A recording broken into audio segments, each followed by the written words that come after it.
Friends, तो आज हम लोग स्टार्ट करते हैं RTE 2009, है ना। RTE हम लोग जान रहे हैं, राइट टू एजुकेशन एक्ट, है ना। चाइल्ड राइट्स एंड एक्ट्स के तहत आता है, चाइल्ड राइट्स एंड एक्ट्स। तो बच्चों को ढेर सारी राइट्स प्रदान की गई है, जिसमें कि एक राइट टू एजुकेशन भी है, जिसका 86वें संशोधन में कभी कभी ये पूछ देता है। 21A आर्टिकल में जो है सो 6 से 14 साल के बच्चों को फ्री एंड कंपलसरी एजुकेशन देने का प्रावधान किया गया है ना।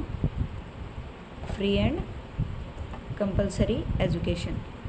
और फिज़िकली हैंडीकैप्ड को 6 to 18 ईयर्स को फ्री एंड कंपलसरी एजुकेशन दिया जाएगा, है ना।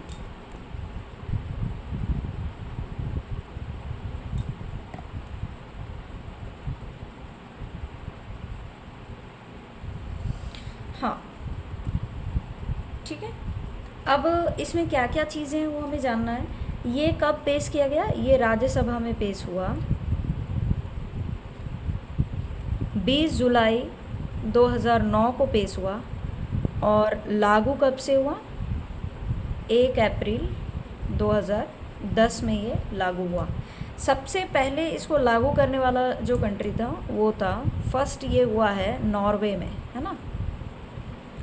और इंडिया इसको लागू करने वाला कितनावा देश था? 135th देश था ये इसको लागू करने वाला, है ना।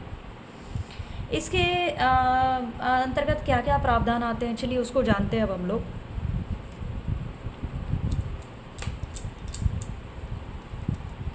जैसे कि इसमें जो चीज़ें आती हैं वो आती है कि किसी भी बच्चे का दूसरे स्कूल में ट्रांसफ़र वो बच्चा ले सकता है। ट्रांसफ़र हो सकता है बच्चे का, स्कूल ट्रांसफ़र हो सकता है इमीडिएट इफेक्ट में, without TCV। Without means without TC नहीं, आप कह सकते हैं कि ट्रांसफ़र इमीडिएट हो सकता है। एंड कोई भी स्कूल बच्चे को TC देने से मना नहीं कर सकता। And TC to be given immediately, है ना। एक चीज़ ये हो गया। फिर हो गया 14 साल से यदि बच्चा प्लस भी हो गया है, 14 साल से ऊपर भी हो गया है, तो उसको भी एडमिशन लेना, यदि वो चाहता है तो कोई उसको मना नहीं कर सकता, एडमिशन वो ले सकता है, ठीक है। इसमें और स्कूल्स जो बनना चाहिए वो कितने डिस्टेंस में होना चाहिए। प्राइमरी स्कूल जो है सो बच्चे के रीच से विदिन 1 किलोमीटर होना चाहिए, और अपर प्राइमरी स्कूल जो है सो विदिन 3 किलोमीटर्स होना चाहिए, ठीक है। नेक्स्ट आता है हमारा कि इसमें खर्च कौन कितना देता है। इसमें सेंटर देती है, सेंट्रल से खर्च आता है 60%। स्कूल का जो खर्च वहन होता है वो सेंटर के द्वारा किया जाता है, और राज्य के द्वारा कितना किया जाता है? 40%। लेकिन नॉर्थ ईस्टर्न स्टेट्स में ये रेशियो 90:10 का होता है। मीन्स 90% जो है सो वो केंद्र करती है और 10% राज्य करते हैं। नॉर्थ ईस्टर्न स्टेट्स में जैसे कि उत्तराखंड हो गया, हिमाचल प्रदेश हो गया, ये सब स्टेट्स में, है ना। अब रिजर्वेशन की बात करते हैं कि EWS का जो रिजर्वेशन होगा, रिजर्वेशन फॉर EWS, उनका 25% रिजर्वेशन होगा फॉर 1 to 8 क्लास तक के लिए, ठीक है। अब इसमें है कि नो डोनेशन, बच्चों से कोई भी डोनेशन नहीं लिया जाना चाहिए, किसी भी प्रकार का कोई फ़ी नहीं लिया जाना चाहिए, और एडमिशन एग्ज़ाम्स भी नहीं होना चाहिए। एंड नो एडमिशन एग्ज़ाम्स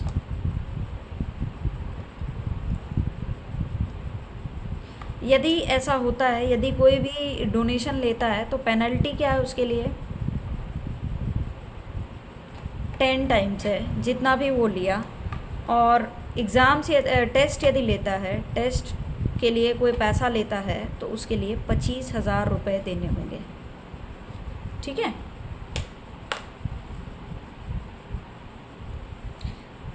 अब एज प्रूफ ना होने पर भी, एज प्रूफ यदि किसी बच्चे के पास नहीं है देन ऑल्सो एडमिशन लेना है, उसको इस बेसिस पे आप मना नहीं कर सकते हैं, है ना, लेना होगा। मैं शॉर्ट में लिख दे रही हूँ, आप समझ जाना, है ना। और किसी भी बच्चे को आप डिनाई नहीं कर सकते, है ना, एडमिशन के लिए। यदि वो बच्चा यानी मिड ऑफ एकेडमिक सेशन में भी आ रहा है, मिड ऑफ सेशन में भी आ रहा है, तो भी लेना है। और विद इन 6 मंथ्स आ रहा है from start date, from start, तो भी आपको एडमिशन लेना है ना। मिड सेशंस में भी लेना है एडमिशन, और वो 6 मंथ्स के अंदर में भी आ रहा है, मान लीजिए जब से आपकी क्लासेस स्टार्ट हुई है और तब से 6 महीने में आ रहा है, 6 महीने के अंदर में, तो भी उसका एडमिशन आपको लेना होगा, आप मना नहीं कर सकते हैं, है ना। और क्या चीज़ें हैं इसके अंदर में, इसके अंदर में फिर आती है, इसके अंदर में ये बोला गया कि आंगनवाड़ी बच्चों के लिए आंगनवाड़ी होना चाहिए ओपन, आंगनवाड़ी एंड नंदन घर्स, नंदन घर्स फॉर प्री प्राइमरी, मतलब प्री प्राइमरी के बच्चों के लिए बोला गया कि आंगनवाड़ी खोला जाए और नंदन घर्स, इसीलिए आंगनवाड़ी आज भी चल रहे हैं, है ना। उसके बाद no detention policy, no detention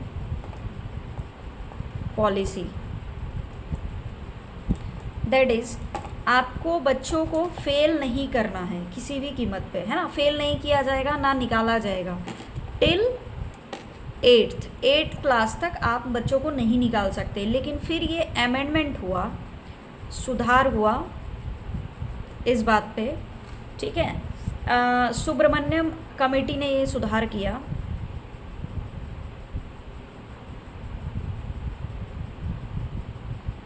कब सुधार किया, 2019 में, और कहा कि ठीक है, कोई बच्चा यदि फेल कर जाता है, कोई बच्चा यदि फेल कर गया तो क्या करना होगा आपको। यदि कोई बच्चा फेल कर जाता है तो आपको क्या करना पड़ेगा, उसके लिए आप निकालिए नहीं, उसको आप क्या कीजिए कि 2 महीने का बाद, 2 मंथ्स के बाद एग्ज़ाम, फिर एग्ज़ाम लीजिए, है ना, और उसको ट्रेनिंग दीजिए, और उसके बाद भी यदि फेल कर जाता है लेकिन फिर भी आप उसको निकालिए नहीं, ठीक है। बस यही सुधार किया क्या कि आप 2 महीने बाद बच्चे का एग्ज़ाम ले लीजिए, बस, ठीक है।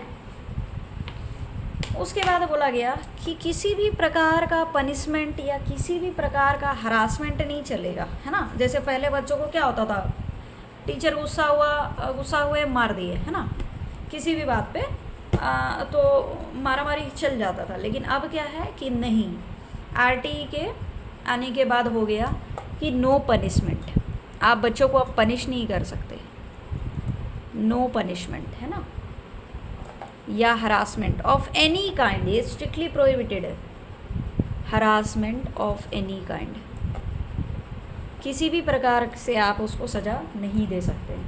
फिर बोला गया form SMC means school management committee, school management committee, जिसमें कि 50% फीमेल्स होंगे, 50% फीमेल्स होंगे, और हेड जो होंगे वो पेरेंट्स होंगे, और मीटिंग्स जो इसकी होनी चाहिए हर 2 महीने में, हर 2 महीने में मीटिंग्स होनी चाहिए, है ना, ठीक है। अच्छा, टीचर और स्टूडेंट का रेशियो क्या रहेगा, टीचर और स्टूडेंट का रेशियो प्राइमरी लेवल पे बोला गया 30:1 मीन्स हर 30 बच्चे पे एक टीचर रहना चाहिए, और अपर प्राइमरी के बोला गया 35:1 हर 35 बच्चे पे एक टीचर होना ही होना चाहिए। इसमें भी कुछ शर्त देखा गया कि कुछ चीज़ें दिक्कत आ रही है, तो इसमें बोला गया कि 1 से 8 क्लास के लिए यदि 200+ स्टूडेंट्स है, ठीक है, तो 40:1 ये रेशियो हो सकता है।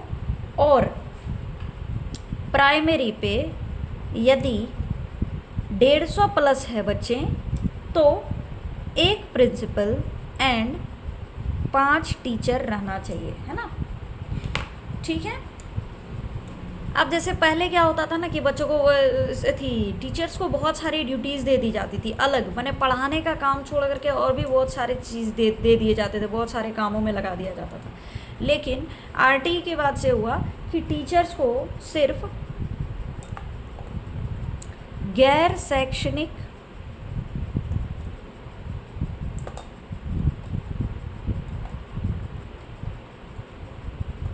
कार्यों जैसे कि जनगणना या फिर चुनाव या फिर आपदा प्रबंधन, माने कोई भी मुश्किल आ जाए, कहीं कुछ हो गया तो वहाँ पे देख रेख करने, है ना, ये सब चीज़ों में आप उनकी ड्यूटीज़ लगा सकते हैं। आप उनको हर जगह नहीं उनको बाधित, उससे उनका क्या होता है, काम ख़राब होता है ना। उन टीचर का बेसिकली काम है पढ़ाना और इसके अलावा ज़रूरत पड़े तो ये सब चीज़ों में आप उनका इस्तेमाल कर सकते हैं, लेकिन इसके अलावा टीचर को और भी कोई काम नहीं देना है ना। ये सारी चीज़ें हुई। अब देखिए इसमें वर्क ऑफ टीचर्स कितने समय का होगा, कितना घंटा होना चाहिए, ये तय किया गया कि 1 वीक में 45 घंटा होना चाहिए। ड्यूरेशन ऑफ स्कूल कितना समय का होना चाहिए, duration of school means school कितना दिन चलेगी। यदि प्राइमरी है तो 800 घंटे चलना चाहिए और 200 दिन मिनिमम स्कूल खुला रहना चाहिए। और अपर प्राइमरी के लिए बोला गया 1000 घंटे चलना चाहिए और 220 दिन खुला रहना चाहिए, है ना। ये चीज़ें तय की गई। अब लैंग्वेज, किस भाषा में पढ़ाई होगी, ये तो हो गया काम के बारे में, स्कूल खुलने के बारे में। अब लैंग्वेज कौन सा इस्तेमाल होगा स्कूल में, लैंग्वेज को लेकर बोला गया कि टिल 8 तक लैंग्वेज क्या होगा, मदर टंग। बच्चों को उसकी मातृभाषा में हम पढ़ाएंगे, है ना। इंक्लूसिव एजुकेशन का प्रावधान होना चाहिए। इंक्लूसिव एजुकेशन आपको डिटेल में भी बताएंगे। मीन्स इसमें सभी प्रकार के बच्चे, चाहे वो फिजिकली हैंडीकैप्ड हों, चाहे जो भी हों, गॉड गिफ्टेड हों, जो भी हों, बहुत तेज़ हैं, बहुत ये हैं, सारे बच्चे एक ही छत के नीचे एक जगह पढ़ेंगे। कोई भी डिस्क्रिमिनेशन नहीं होगा कि हैंडीकैप्ड का स्कूल अलग बनेगा, ऐसा कुछ नहीं होना चाहिए, है ना। कोई भी स्कूल, नो स्कूल शुड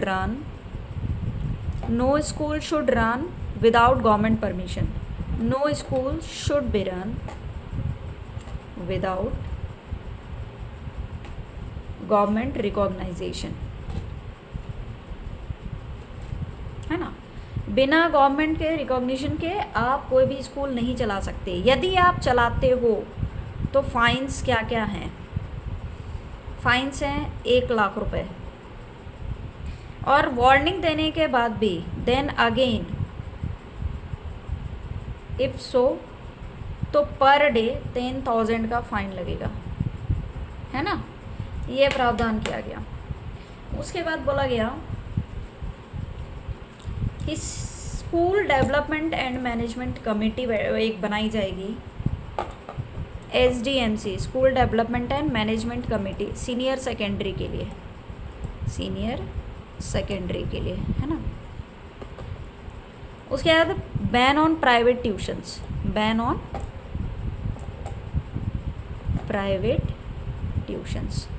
और तभी से देख रहे हैं बहुत स्ट्रिक्टली प्रोहिबिटेड है ये कि आप एक यदि सरकारी शिक्षक हैं तो आप सरकारी क्या प्राइवेट भी है तो भी आप जो है सो कोचिंग वोचिंग नहीं चला सकते हैं, प्राइवेट ट्यूशन्स नहीं ले सकते हैं। तो मोटा मोटी इतनी सारी चीज़ें थी जो हमें जाननी थी आरटीई के अंदर में, जो चीज़ें एग्ज़ाम में बार बार पूछी जाती है, जैसे कितने घंटे का टीचर का काम होना चाहिए, स्कूल का क्या ड्यूरेशन रहेगा, ये सब चीज़ें पूछी जाती हैं कि बच्चे को हम फेल कर सकते हैं या नहीं कर सकते हैं, ठीक है, पनिशमेंट होगी या नहीं होगी, कौन सी कमेटी बैठाई गई थी, ठीक है, कब संशोधन हुआ इसमें, ये सारी चीज़ें पूछी जाती हैं। तो मोटा मोटी मिला जुला के इतनी सारी चीज़ें हैं। आपको यदि वीडियो पसंद आई हो तो लाइक करें, चैनल को सब्सक्राइब करें और अपने दोस्तों के साथ इसको शेयर भी करें जो भी एग्ज़ाम्स की तैयारी कर रहे हैं। अभी मैंने एक और नोटिफिकेशन डाली हुई है एस्टेट को लेकर के, हरियाणा टेट आ चुका है, तो आप लोग बहुत अच्छे से तैयारी में लग जाइए। ये सब चीज़ें भी उसके अंदर में आएंगी, पेडागोगी में ये सारी चीज़ें भी आएंगी।